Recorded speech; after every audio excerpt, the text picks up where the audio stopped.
Comment faire son coming out auprès de sa famille? C'est le sujet du jour. C'est un sujet qui est souvent abordé au cabinet par des homosexuels qui ont besoin, parce qu'ils sont jeunes ou même sur le tard, de parler à leur famille. Alors bien sûr, on ne fait pas son coming out auprès de sa famille comme on le fait auprès d'un ami ou de collègues de travail par exemple.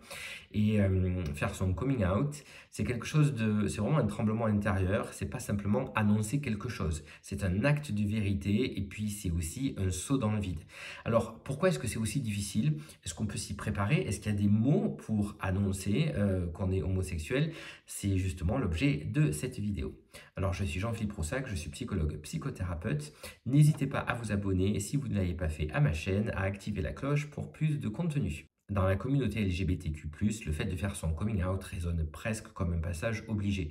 Mais on oublie souvent que derrière ce mot de coming out, il y a un vécu intime, un parcours psychologique parfois douloureux. Certains le font assez aisément dans leurs jeunes années, lorsqu'ils sont des jeunes adultes. Certains le font sur le tard, d'autres ne le feront jamais. On n'en est pas pour moins courageux. Chacun son parcours, son histoire, et on va voir un petit peu ici comment on peut s'y prendre quand il s'agit de le faire donc auprès de sa famille. Alors, petite mise au point d'abord, parlons de la différence entre coming in et coming out. C'est important, vous allez comprendre pourquoi. Parce qu'avant de parler aux autres, il faut déjà parler de soi et se parler à soi-même. Le coming in, je ne sais pas si vous connaissez le concept, c'est tout ce processus de prise de conscience de son homosexualité et d'appropriation de cette identité. Je ne sais pas si vous le savez, mais il existe un modèle, celui de Viviane Cass, qui classe différentes étapes pour décrire ce processus qui est souvent très long, silencieux et qui se fait généralement à l'adolescence. Alors, il y a 6 étapes qu'elle a identifiées, on va les voir, sachant que tous les homosexuels ne passent pas par toutes ces étapes, mais bon, c'est un modèle qui a le mérite d'exister. Dans un premier temps, dans ce processus de prise de conscience, il y a une confusion identitaire. C'est-à-dire qu'on va se demander pourquoi on est différent. Est-ce que c'est normal d'être comme ça? On va se sentir en décalage. Ensuite, il y a une phase de comparaison où on va se demander si les autres vivent exactement la même chose que nous. Ensuite, il y a une étape qu'on pourrait appeler celle de la tolérance, en tout cas elle est classée comme ça dans ce modèle, où on accepte petit à petit qui on est, mais il ne faut pas que ça se voit. C'est là que souvent il y a une confusion entre masculinité et virilité. J'ai fait un point sur une vidéo sur Instagram, mais je pourrais en faire un autre sur YouTube si ça vous intéresse. Il y a ensuite une phase d'acceptation. Ça y est, je sais qui je suis et j'ai pas envie de me cacher, qui peut être suivie pardon, par une phase de fierté où j'ai besoin de m'affirmer, j'ai besoin de l'assumer vraiment. Et puis il y a une synthèse identitaire où j'accepte mon identité, mais je ne me résume pas à mon orientation sexuelle. Voilà. Alors, dans ce contexte-là, on ne force pas un coming out, surtout si on est dans les phases 2 ou 3 par exemple. On fait son coming out quand on a eu tout ce parcours de réflexion, quand on est OK avec qui on est, qu'on a envie de s'assumer et de pouvoir vivre librement. Voilà, donc ça c'était la première chose. N'hésitez pas d'ailleurs à me dire en commentaire à la fin de cette vidéo si vous connaissiez cette distinction entre coming in et coming out. Alors, avant toute chose, pourquoi c'est si difficile de faire son coming out? Il y a cette notion, avant toute chose, de stress minoritaire. Ce concept de stress minoritaire a été mis en lumière par le psychologue Ilan Mayer et ça fait référence à une charge mentale chronique qui est liée à une hypervigilance. Quand quelqu'un se découvre son homosexualité, un jeune, eh bien, il y a cette vigilance. Est-ce que ça se voit? Il faut faire attention. Il y a une peur constante du rejet. Cette charge est liée à la stigmatisation aussi, à un contexte sociétal, ça dépend où c'est qu'on évolue, mais c'est ce qu'on appelle donc un stress minoritaire qui peut avoir un impact sur la santé mentale. Il peut y avoir de la dépression, de l'anxiété, et souvent les personnes homosexuelles, à certains moments de leur vie, peuvent vivre des troubles dépressifs ou anxieux plus fortement que les autres personnes. Faire son coming out, c'est donc affronter un risque qui est bien réel. Il y a notamment la peur d'être rejeté et en particulier par ses propres figures d'attachement. Alors, il y a quelque chose qui est lié à des blocages familiaux qui est très important. Ces blocages dans le coming out auprès de sa famille, il faut en tenir compte parce que, alors, il y a plusieurs choses. On peut avoir des parents ouverts, mais il y a parfois des réactions qui sont un petit peu dures. Pourquoi? D'abord, il y a ce qu'on peut appeler les loyautés invisibles. Dans une famille, pour un jeune, le fait de faire son coming out, c'est avoir peur de trahir certaines valeurs familiales. Ensuite, il y a ce qu'on pourrait appeler les croyances transgénérationnelles.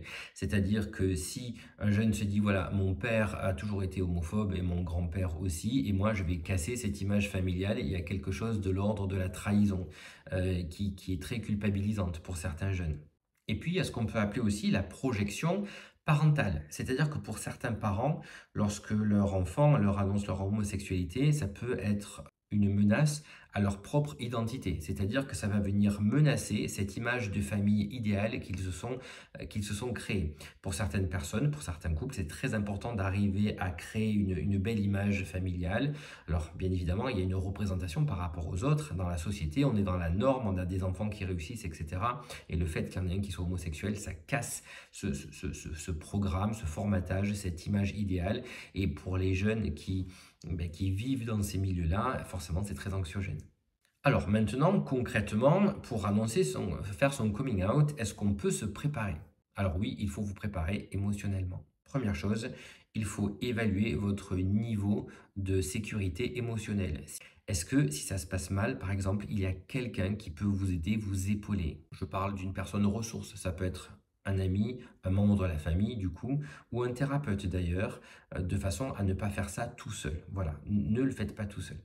Ensuite, il est important d'arriver à mettre des mots sur ce que vous ressentez. C'est pour ça que le fait d'arriver à gérer ses émotions, c'est important de mettre des mots sur ses émotions. C'est-à-dire, j'ai peur de leur réaction, mais j'ai besoin de me sentir libre. Ou alors, j'ai peur, bien sûr, mais j'ai besoin d'exister sans me cacher.